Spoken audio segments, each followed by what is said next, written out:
para aterrizarlo, ver un poco de las estadísticas, pero también aterrizarlo a las personas. Vamos a conectarnos con Rodrigo Palma, economista de la Universidad de Barcelona y también docente de la Universidad Católica. ¿Cómo está, Rodrigo? Bienvenido a Chilevisión Noticias. Hola Pablo, buenas noches, muchas Buenas gracias. noches. Muchas gracias por estar con nosotros nuevamente. Rodrigo, vamos a lo que es macro, cifras, que es un poco duro para que también entendamos un poco. Desde el análisis y la proyección también, ¿qué significa que el IMASEC de agosto haya sido de un 0%? Significa que estamos dentro de la lógica que estamos buscando, ¿no? Que frenar el proceso de crecimiento, pero hay un dato importante. Nosotros esperábamos que fuese negativo, que Ya. estuviera entre el 0,5 y el 1%. Por tanto, lo que estamos observando es que si bien se está frenando, el freno no está siendo tan fuerte como se esperaba. Y eso podría ser un dato importante. De todos modos, tenemos que esperar el dato de la inflación que va a salir el día viernes. Pero no es malo, efectivamente, que el freno no sea tan fuerte como se esperaba en algún momento. Perfecto. Ahí usted decía, parte de la lógica que se quiere o la lógica de lo que va a suceder más adelante o de finalmente lo que nos estamos arrastrando todos como economía mundial. Es lo que estamos esperando, es lo Ya. que está haciendo el Banco Central. El Banco Central está buscando frenar el crecimiento económico porque la lógica implica hoy día que el crecimiento económico está generando un proceso inflacionario. Entonces el Banco Central lo que debe hacer es frenar ese crecimiento, el crecimiento de la inflación, y para eso produce un aumento de las tasas de interés, y esto lo que se orienta fundamentalmente es a disminuir el consumo. Entonces esa es la lógica que está siguiendo el Banco Central. Pero además de eso, estamos arrastrados evidentemente por un viento de recesión en todo el mundo, ya que en todo el mundo está esta misma lógica, ¿no? El proceso inflacionario es muy alto, por tanto los bancos centrales están teniendo que intervenir frenando la economía. Perfecto. A ver, veamos un poco las comparaciones que veíamos en la nota también. El año pasado era la reapertura de todo. Incluso en agosto de 2021 tuvo el IMASEC un 19,1% con respecto al año anterior, el 2020, que fue todo estaba cerrado. Con estas cifras y con estos años tan disímiles y tan fuera de la lógica, porque todavía estamos reajustándonos y podríamos decir que ya ahora sin las mascarillas, por ejemplo, con la reapertura de todo, podríamos decir que ya tenemos un año más normal, que empieza desde ahora, desde octubre. ¿Se puede sacar un análisis sin contextos tan extremos? ¿Se puede decir estamos en este panorama, pero sin verlo desde el punto de vista que siempre hay que aclarar que, ojo, esto es algo que no habíamos visto antes hace tal vez muchos años o nunca en nuestras vidas? Esa es la complejidad. La verdad es que poder hacer análisis en relación a la historia es muy complejo porque estamos en un escenario muy distinto al que estábamos acostumbrados. De hecho, hoy día estamos observando, hay una discusión en algunas partes del mundo respecto de si la política monetaria tendrá que seguir teniendo la acción que tiene hasta ahora. Fundamentalmente, ¿por qué? Porque lo que está haciendo está frenando la economía y esto va a generar problemas de desempleo en el medio y largo plazo.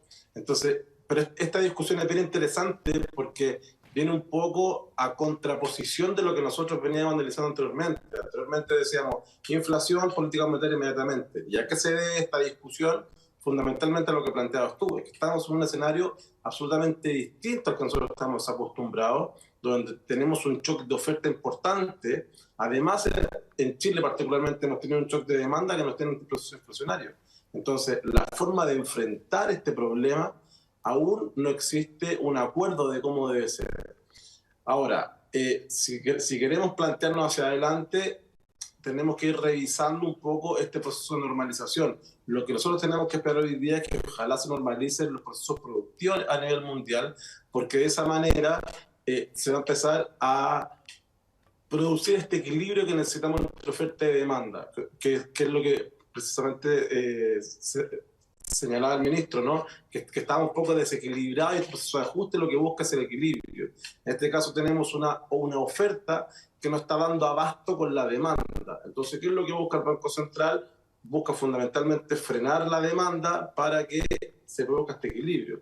Vuelvo a insistir, hay una discusión teórica bien interesante hoy día de si es necesario que los bancos centrales del mundo sigan presionando tanto la demanda, porque lo que nos va a suceder después es que podríamos pasarnos, ¿verdad? Y bajar tanto la demanda que haya oferta y nos pasamos al otro lado donde haya mucha oferta y no haya demanda. pero estamos en este escenario distinto, un escenario complejo, entonces se hace muy difícil poder hacer proyecciones. Y ahí hay un punto muy interesante, Rodrigo, con lo que usted estaba hablando. Estoy viendo aquí, vamos a hacer la mención a la fuente, justamente, el diario financiero que hace las separaciones. Por ejemplo, dice, julio de 2022 hubo una pequeña alza comparado con agosto en cuanto al comercio. Eso sí, el crecimiento de agosto en el comercio fue de un menos 10,5%. Eso es lo que se espera, pero ahí viene relacionado con lo que dice usted. Tal vez nos estamos pasando mucho, porque el comercio ha visto una venta de las caídas en todo. Más encima, hoy día, por ejemplo, estamos en Cyber Monday, en estos 3 días, que muchos dicen no está atractivo, ya bajaron un poco las ventas, tenemos 600 millones de pesos, perdón, 600 millones de dólares menos, entonces podríamos ver que tal vez nos estemos pasando, y ahí, y lo dejo a su merced en cuanto a su conocimiento, ¿es la hora de decir que el Banco Central ya paralice tanta intervención, por ejemplo, en la tasa de política monetaria? Yo creo que estamos en ese punto. Yo creo que Ya. estamos en el punto donde ya debiésemos frenar el aumento en la tasa de política monetaria. Va a depender mucho del dato que tengamos el viernes, de todos modos, que nos van a dar el dato del IPC de septiembre. Pero creo que ya estamos en un momento donde los esfuerzos de los estados tienen que ir por otro lado, tienen que ir fundamentalmente por normalizar más la oferta que seguir presionando hacia abajo la demanda. Entonces ahí, un poco lo que te señalaba anteriormente, hay una discusión bien interesante y yo hace un tiempo atrás lo conversábamos, de hecho nosotros dos, te decía que el problema está en eso, ¿no? Que tenemos que necesariamente fortalecer hoy día la oferta para poder equilibrar. Y hemos estado presionando demasiado la demanda en este caso, y espero que el dato de la inflación, si está dentro de los rangos que nosotros esperamos, que debería ser cerca del 1%, si fuese el 1% ya empezaríamos esta tendencia a la baja en el IPC acumulado. Entonces ya estaríamos hablando de un cierto nivel de control, por tanto, baja las presiones al Banco Central para seguir subiendo las tasas. Ahora, para que se entienda también, porque uno dice, ya, entonces el Banco Central está presionando mucho, entonces nosotros somos los culpables, pero ahí, para que la gente también entienda, si uno lee, por ejemplo, los informes de política monetaria, todos hablan de que Estados Unidos es el que presiona a los bancos del mundo. Nosotros estamos determinados por lo que dice justamente la Fed, y ahí estaría la razón de por qué esta presión constante por parte del Banco Central para detener el crecimiento y tal vez arrojarnos a una recesión que igual es preocupante para el bolsillo de los chilenos. Es que ahí hay otra discusión también que se está produciendo muy fuerte en Estados Unidos, ¿Ya? hasta donde la política de la Fed está conduciendo a un dólar muy fuerte, pero esto le va a generar un problema posterior. Este problema posterior sería que finalmente Estados Unidos es un país, al igual que gran parte de los países del mundo, depende mucho del comercio internacional. Entonces dice, bueno, estamos presionando hoy día, tenemos un dólar que va a estar muy fuerte. El problema está mañana, cuando queramos venderle a Europa, queramos venderle a distintos países y los distintos países estén en recesión. ¿Cómo lo vamos a hacer para poder vender, para poder reactivar la economía cuando todo el mundo esté en recesión? Hay una discusión bien interesante ahí que se está produciendo en Estados Unidos al respecto. Entonces, efectivamente, la lógica de lo que hace la Fed finalmente, sube su tasa, pero sube la tasa porque ellos también están dentro del proceso inflacionario. Entonces sube la tasa y eso hace que el dólar, ¿verdad?, aumente su precio, y como ya hemos conversado, cuando aumenta el precio del dólar, suben todos los precios a nivel nacional, por tanto genera una presión inflacionaria, en este caso en Chile. Y nosotros tenemos que volver a subir las tasas y estamos un poco en un círculo vicioso, ¿no? Entonces, insisto, hoy día hay una discusión académica de economistas en Estados Unidos, donde un poco lo que se está planteando es de qué manera Estados Unidos tiene que enfrentar esto para no generar un problema posterior. Porque fortalecemos la moneda hoy día, pero mañana no vamos a tener a quien venderle porque va a estar todo el mundo finalmente en un proceso recesivo, porque lo que hizo la Fed es buscar tener una moneda muy fuerte. Entonces, es bastante interesante, pero tal como conversábamos hace un rato, el problema de esto es que no tenemos mucho conocimiento porque es un escenario nuevo. no es algo que nosotros estemos acostumbrados y que sepamos cuál es el diagnóstico y que sepamos cómo lo vamos a trabajar, sino que estamos ante un escenario muy distinto, donde tenemos un shock de oferta, donde efectivamente los mercados están mucho más relacionados, donde además se nos produce una guerra, que tampoco sabemos qué es lo que va a pasar con la guerra, entonces es un escenario bastante complejo de poder anticipar. Rodrigo, aterricemos el tema, posible recesión, un trimestre malo, dijo el ministro Manuel Marcel. ¿Cuál es el escenario más pesimista para las personas en dónde se va a ver? ¿Y cuál es el escenario más optimista de aquí a fin de año y tal vez inicio de 2023?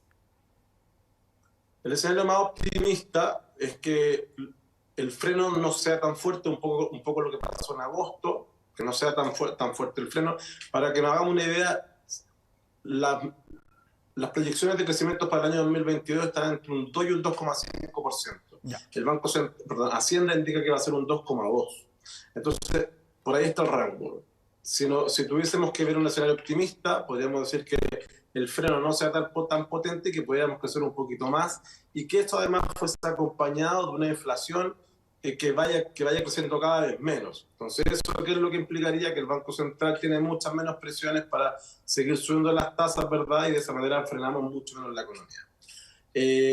Porque el escenario negativo, el escenario más complejo que tenemos es que el viernes el dato de la inflación no sea tan bueno como esperamos, seguramente que eso presionaría al Banco Central a seguir subiendo las tasas y que lo más normal es que de aquí a tanto el fin de este trimestre, el último trimestre de este año y el principio del otro, empecemos a ver aumento de la tasa de desempleo.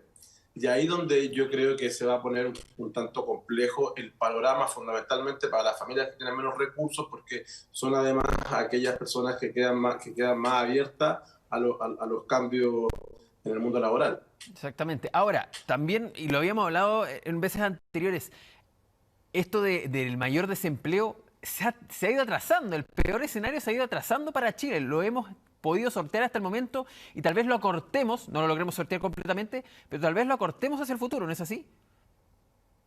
Sí, además es interesante porque el presupuesto que presenta el gobierno tiene bastante énfasis en la inversión.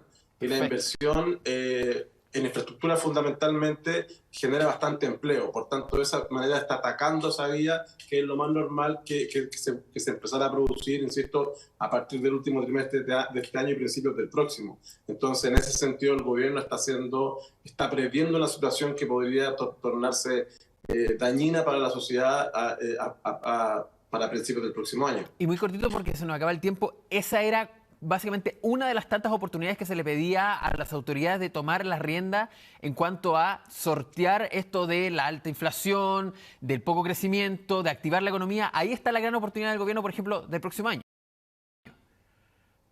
Absolutamente. Yo creo que lo que hace con este presupuesto es trabajar varias cosas. Primero, la austeridad fiscal, que tal como mencionaba hoy día el ministro, va a haber superávit, de que no teníamos desde hace varios años, no teníamos superávit fiscal. Eso por un lado. Segundo, trabajar fundamentalmente la inversión, generar un aumento en el gasto de I+D, que es muy, muy, muy importante. Y donde aún creo que queda tarea por hacer es poner un poco el foco en las pymes, en el financiamiento de las pymes y además en el ámbito de la innovación. Creo que son los dos elementos que aún quedan un poco cojos, pero que evidentemente tenemos espacio todavía para seguir trabajando. Exactamente, investigación, desarrollo, ahí tiene una gran oportunidad, pero por lo menos generar muchas cosas que Chile además las importa muchísimas, así que les sube mucho más el costo. Rodrigo Palma, economista de la Universidad de Barcelona y también docente de la Universidad Católica, gracias por esta conversación y por explicarnos este fenómeno aquí en Chilevisión Noticias. Muchas gracias, Pablo. Buenas noches. Que esté muy bien.